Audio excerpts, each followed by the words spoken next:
Okay, so I'm going to kind of also take a little bit of a zoom back picture. I think like what Andrew was talking about earlier today, we're going to look at predictions for e-commerce in the year 2022.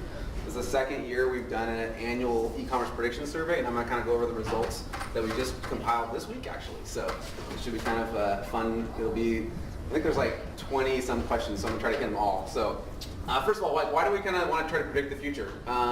I think it's like really important to kind of get a good sense of where you want to take the company, where you want to be in the future. You got to kind of like know where you want to go before you're going to have a chance to get there. And so I think taking some time to kind of figure that out, like Lou obviously has done for his business, I think is a really good idea. So this year in the survey, we actually did a couple things differently. We focused on trying to kind of get actionable, objectively provable questions. So like in 5 years' time, we can look back and say, okay, this actually happened or this didn't happen. The other thing we did is we actually added a sampling of consumers into the study as well. And we found that consumers actually answered fairly consistently with industry kind of vendors and retailers like ourselves. So, okay, we're looking at a lot of histogram. So I'm going to jump right in. Okay, what do we think e-commerce is going to be as a percentage of retail in 5 years from now? Basically, everyone thinks it's going to keep growing. We've seen the biggest growth we've seen since 2011 last year. We're at about 9% right now. Most people here think it's going to be at least 20%. What is that going to mean for brick and mortar retail? Like we're going to see all those empty malls. Average delivery time. So since 2014, we're at 8.3 days. Amazon's continued to drive this. We're down to 5.1 days as of 2016. Everyone pretty much thinks we're going to be to 1 to 2 days. So what are we doing to kind of improve the speed with which we're getting products to our customers to keep pace with that trend? Autonomous vehicles, driverless vehicles and drones. Our machine's going to be delivering packages to us in 5 years. So the drone delivery, the autonomous vehicle, people are kind of split on that. So people think that might be participating in the next 5 years. Drones, people are a lot more skeptical on that. Not as many people think that's going to have a huge impact. And that makes sense because most of the use cases we've heard are around rural delivery and things like that. Cryptocurrencies and payment methods. How much of our sites are going to be transacting with Bitcoin in 5 years from now? A little more skeptical, but even if 10 to 20% were paying by Bitcoin in 5 years from now, that would be a thing, right? A lot of people are much more optimistic on these forms of payment like Apple Pay, Affirm, those types of things. So yes, hopefully entering credit card numbers is going to go away. Is fraud going to go up, going to go down? 40% people think it's going to increase. If fraud's going to increase at maybe like 3 to 5% of our business in 5 years from now, what kind of things should we be doing today to combat that? Do we even know what we should be doing? Okay, this was kind of hot last year or 2 years ago when Oculus Rift was around and Google Glasses and things like that. Augmented reality and virtual reality. People are generally more skeptical that this is actually going to play a major role, but maybe for some categories, like home furnishings, things like that, it may be more applicable, we'll see. But yeah, kind of skeptical. People kind of are still preferring mobile devices, it seems like. The big one, voice-controlled search. So we're going to be ordering things through Alexa, through Google.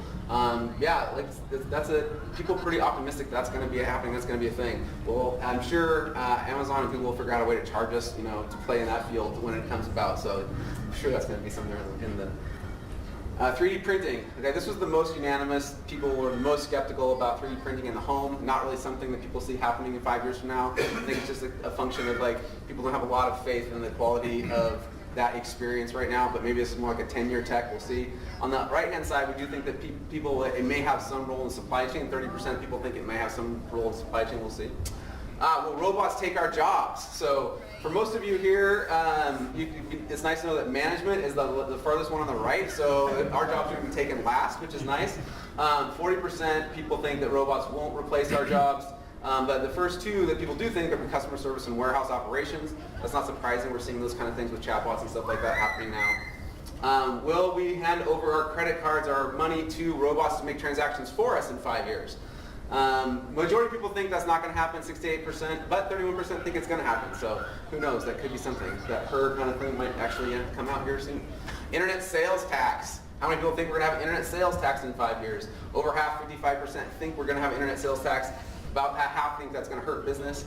I'm less skeptical that it's going to hurt business. I think the conveniences of e-commerce are continuing to kind of overweigh any kind of additional costs we may have to pay for that. Lou has a fun idea about that he should talk about in this.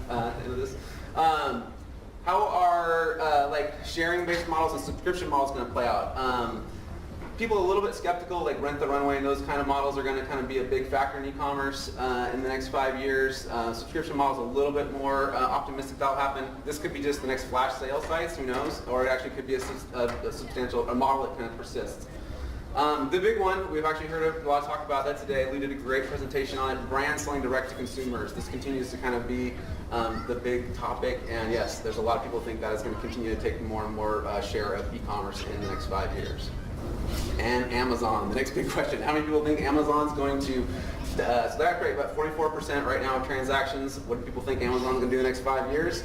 So a lot of people think it's going to be 50 to 70% of e-commerce sales. So that kind of trend continuing as we've heard discussion today. I think Lou's on the right-hand side, like 100%. Maybe. I think that's kind of what Lou does. I promise it wasn't a zero. Okay, actually, this is the Google slide. So do we think Google's going to increase in influence or not? Over 50% think it's going to increase. So how do those two things kind of coexist? That's a very interesting kind of question. So, and then finally, we've got Facebook. What's Facebook's influence going to be like on e-commerce in the future? Not surprising. More people think it's going to. They honestly maybe surprising, but I think people got an emotional reaction to Facebook and seeing that it's going to decrease. Will we actually be natively purchasing products on Facebook in 5 years? Maybe, maybe not. So, I think the takeaways for this, the most actionable stuff for us as retailers. Reducing checkout friction, so looking at payments, looking at how fast our supply chains. There's lots of companies like Darkstore and Deliv and others that are trying to kind of help us do that. Thinking about a world where we don't have a website and people are interacting with you through voice. What does that even look like? And then also, can your business be disrupted by any new business models, in particular brands going direct? I know that's something that a lot of us have experience with here. So anyway, that's it. So that is my presentation.